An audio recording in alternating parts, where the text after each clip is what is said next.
Lo que aquí escuchas es para tu bien, si lo entiendes y te apartas te salvarás, si lo ignoras, ni cómo ayudarte.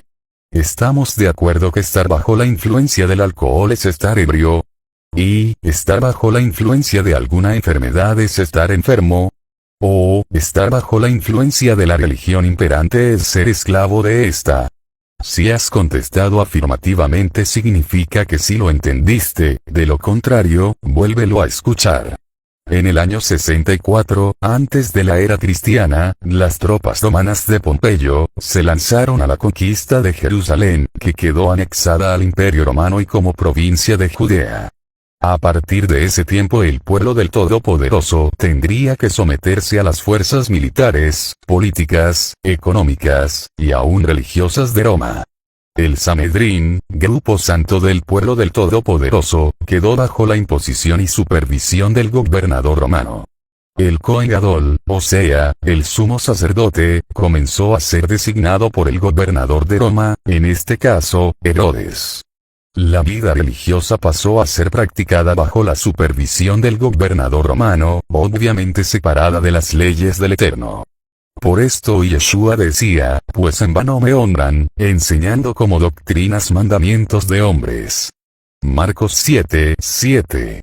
Esto lo decía porque los principales del Sanedrín eran más fieles a las disposiciones de Herodes que a las de la Torá, que es la ley del Todopoderoso.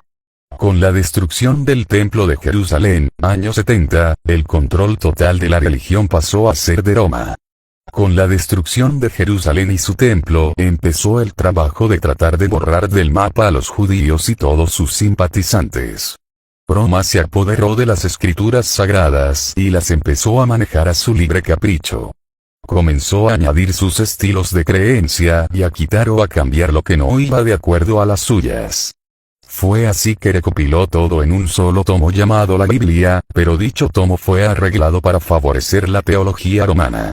A finales del siglo I, comenzó el adoctrinamiento de que Pedro fue el primer papa de la Iglesia de Roma.